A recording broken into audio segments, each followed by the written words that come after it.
எத்தனை பெண்களை கடந்திருப்பேன், இப்படி என் மனம் துடித்ததில்லை.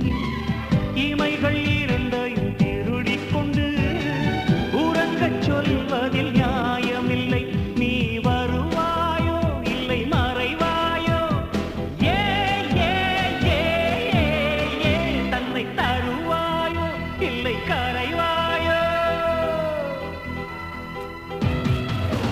உன்னை பார்த்த பின்பு நானாக